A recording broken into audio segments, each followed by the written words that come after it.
Hi, welcome to the vipHome podcast. I'm Dana from vipHome Link, and today we have Michele Steinberg from the NFPA. Thank you so much for joining us yet again. Thank you. It's a real pleasure to be back with you again. Thanks. Absolutely. So, for the people that have not watched or read our latest podcasts and blogs, will you tell us a little bit about yourself and how Sure. you came into the organization? Sure. Michele Steinberg. I am the Wildfire Division Director here at the National Fire Protection Association, NFPA. We're a global nonprofit that is seeking to eliminate losses and deaths from fire, electrical, and related hazards around the world. So big job, and we do that through a number of means. I have been working in the wildfire space since 2002 here for NFPA, and that whole mission drives to the heart of what we try to do with wildfire, which is to reach out to advocate for better policies and regulations, to encourage people to take safe practices, to teach people, and to work with everybody who's our partners around the country and around the world on how we can live more safely with wildfire. Okay, well, speaking of our wildfires, we've had a few other podcasts about that. So if you are a new listener, please go on to the website and check those podcasts out because now we're going to talk about wildfires again, just in a little bit of a different light. So, are wildfires more common now than in previous years? And the reason that we were curious about that is from the wildfires that happened over this summer. vipHome Link is based in New Jersey, and we were receiving, smoke from the wildfires. And actually, when I was in Chicago as well, we had it. I mean, it was thick. It was hard for people to breathe. People weren't feeling well. I mean, it was bad. But while we've had wildfires, in these states before, we've never received this type of smoke. I mean, either in New Jersey and in Chicago. Yeah. So I think when you look statistically, it sometimes feels like, oh, there's many more wildfires than ever before. Right. Actually doesn't hold up. It can vary from year to year, of course, but the trend line over even 20, 30 years is not more fire. However, the conditions are such that location really matters. So it's that old, joke about real estate, location, location, location. It's true about wildfire. So we are seeing more wildfire impact in communities. And when we get longstanding, a lot of the smoke that we experienced this year in the United States is actually coming from fires in Canada. So this is across the North American continent that we're seeing these fires. And again, Canada experiences many fires a year. It's just, where are they? What are the conditions they're burning under when they get really big, especially in very remote forested areas? There isn't a lot they can do to actually put that fire out. So some of it is it is going to burn for an extended period of time. I think the other thing that catches people's attention is it seems more frequent that we're getting fires where people live and where it's going to impact us. That may be true, and that's simply a factor of we've got the right set of conditions, and we have, compared to 50 years ago, we have many more people living in and have developed in areas that experience wildfire on a regular basis. So it is cyclical. It is, you're going to see a little bit of up and down each year, but when you look at the trend line, it's pretty straight. So we don't get necessarily, it's not a line going up on more. We are getting bigger wildfires, and we're certainly seeing more and more impacts on our built environment and on our communities. No, that makes sense. So are wildfires happening in areas that don't usually see them? Or is the frequency or not just the frequency, because we talked about that, but the intensity of them because of the areas that they're in that you were saying they can't be controlled. So is it just spreading so much more because of that intensity? Right. So there is that sense that when we get wildfires now, they tend to grow large quickly, be of great magnitude. We're still getting, as I said, year to year, you're still getting your garden variety, wildfire starts, it's seasonal, it's part of the ecosystem. That's the irony with wildfire is, fires around our, you don't want to have a fire in your kitchen. It doesn't belong in your, you don't want to have an uncontrolled fire in your house. Does Right. not belong there. But fire does belong on our landscapes. Most of North America has what we call fire adapted ecosystems. And those are places where over millennia, the plant and animal species have adapted to fire. So they've grown up with fire, they need fire. And so we need to have a certain amount of fire naturally. And that's, what a wildfire really is. And it's sort of, you could think of it as nature's cleanup crew to get rid of old dry brush, put nutrients back in the soil. So it has a lot of benefits in the landscape, Right places. not benefits when it burns our houses and our infrastructure and Yeah. injures or kills people. So I think that's part of it, is understanding what's our ecosystem. And in fact, places like New Jersey definitely have a fire adapted ecosystem. And I might even say fire dependent for places like the pine lands in New Jersey, the pine barrens, that all of those scrub pines that you see depend on frequent fire. So if you thought about that from a very long-term view over millennia, you might say, well, maybe we shouldn't build lots and lots of houses right next to the pine lands. Right. But we've tend to, in our society, I'm not just going to pick on New Jersey, across the country, we've made some decisions about development and construction that don't really take that hazard into account, don't really take the landscape, and the environment. It doesn't really take the landscape and the environment into account. So that's something we're seeing. I think also when you say, are they happening in places that we don't usually see them? Again, any forester will tell you from any state, oh yes, we know how many fires we go to every year, or how many fires are being used on the landscape. We always have fire, but we don't really want fire in certain areas. And Hawaii is actually a place that over millennia did not evolve with natural fire in certain parts of it. It's very complex, and it's very dependent on these very small areas, but there are definitely lots of species, plant and animal, that fire is a disaster for them, as opposed to you have fire in the pine lands and all the plants and animals are really happy because it Right. belongs there.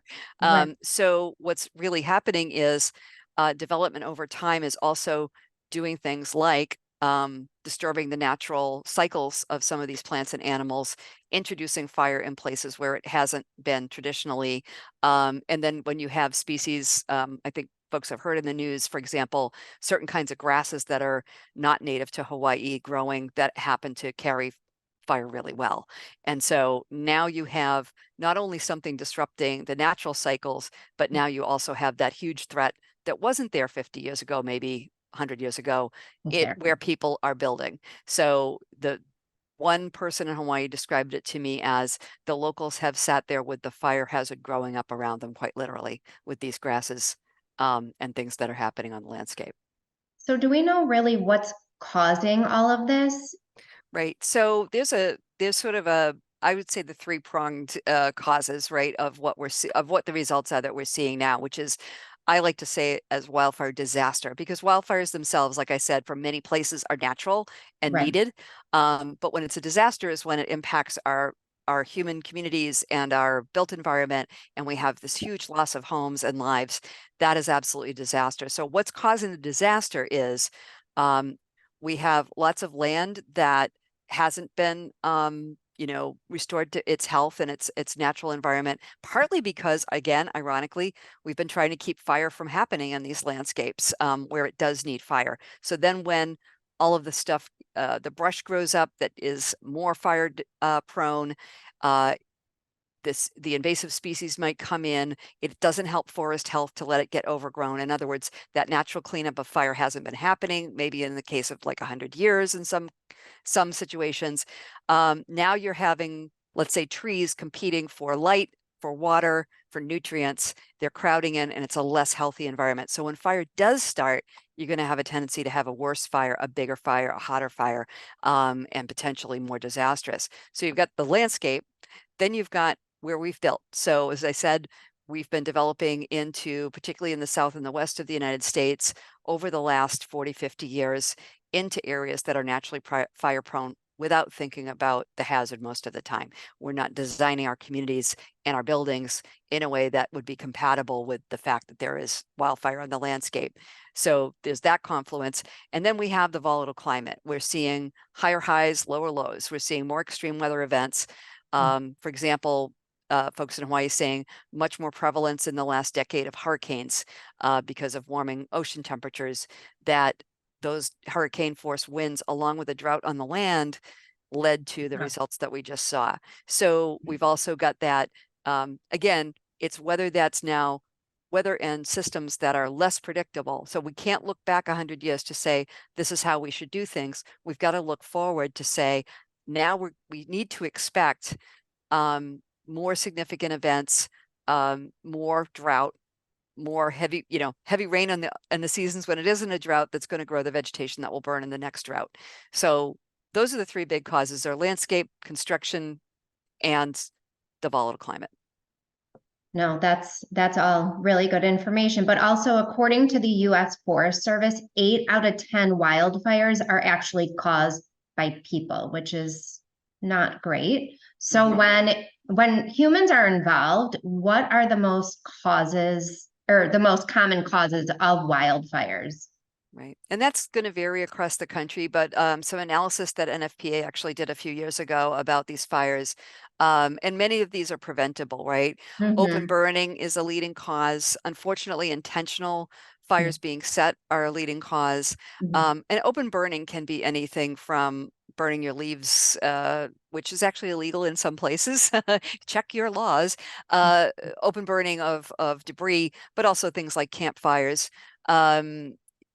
Intentionally set fires, one of the recommendations that NFPA has is that law enforcement investigate even small or minor cases of arson in those cases, because it will deter other people. That if they know the authorities are taking it seriously, you're likely to see a downturn. Right. And then we have just equipment use on the right day, right? On the conditions of hot, dry, and windy, a spark from machinery or equipment can actually start a fire. And finally, our human systems, so our electrical power lines, for example, are the culprit of fires when we have those conditions of hot, dry, and windy. Particularly wind can impact those wires and unintentionally cause a spark that leads to a wildfire. Right. So what are steps that people could take to prevent the wildfires? Right. So in terms of like just not starting a fire. So as I mentioned, preventable things like law enforcement coming down hard on arsonists is one big way. Certainly, and then how can people be careful? There's a whole campaign in the Western US called One Less Spark, One Less Wildfire, and it's really directed at motor vehicles and people using the main route that goes from California north up through Oregon and Washington, where what they've been able to analyze from fire starts is, oh, wow, we have a lot coming from the roadways. This is maybe somebody dragging chains on a trailer. Maybe somebody's car is overheating. They pull over to the side of the road, and that hot motor can ignite the grass underneath it. These are not intentional, obviously, but Right. fires kind of follow human beings, right? Our activities tend to cause these things. Certainly being very, very careful with use of fire outdoors, whether that be a grill, a campfire, your fire pit at home. These are all safety concerns as well. And any kind of use of fire at all, to be very, very cognizant of what day you're doing it. Is there windy, hot, dry conditions? Do you really need to have this fire? And then putting things out when you're done using fire. Right. And finally, like those tough times when you really shouldn't be mowing the lawn, even if it needs a mow, that spark that you could cause. And I didn't mention something that's also pretty critical. Fortunately or unfortunately, it tends to be limited to certain days in the year, and that's fireworks. And those are a massive cause of fire. Every single year around the 4th of July, we just see those numbers spike.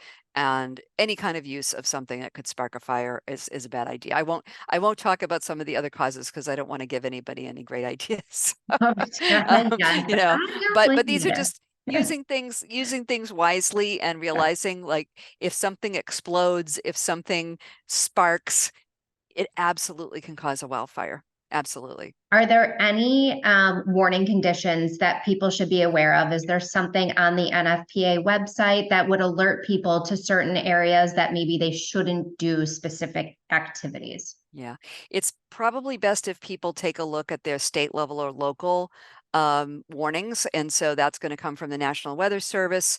You may see your, if you're following your local emergency manager or fire service, they will note a red flag day, which is a day of those hot, dry, windy conditions.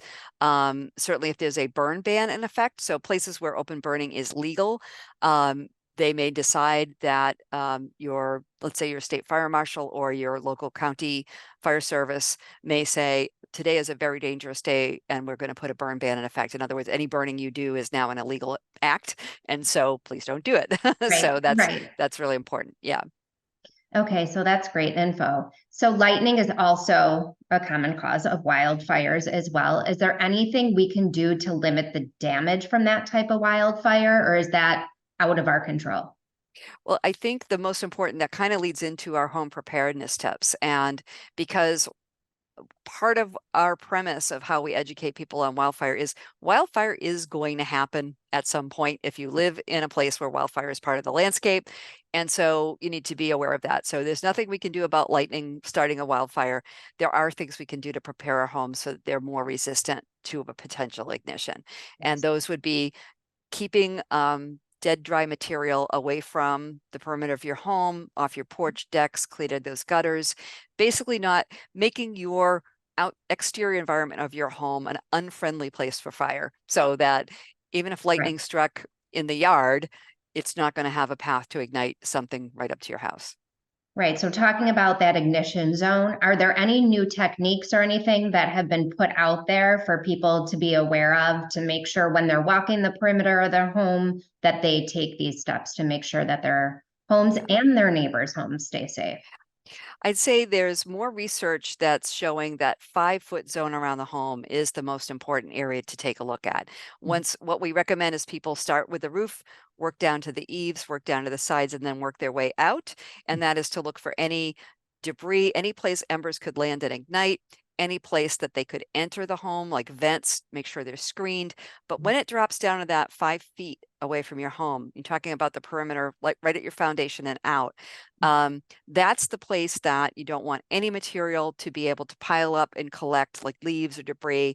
You don't want to have anything that can burn in that area. So you might think about choices like gravel, bare earth. You don't want a firewood pile during the summertime when you're not using it to be right up against the house, or any projects you're working on to be leaning on the house that could ignite.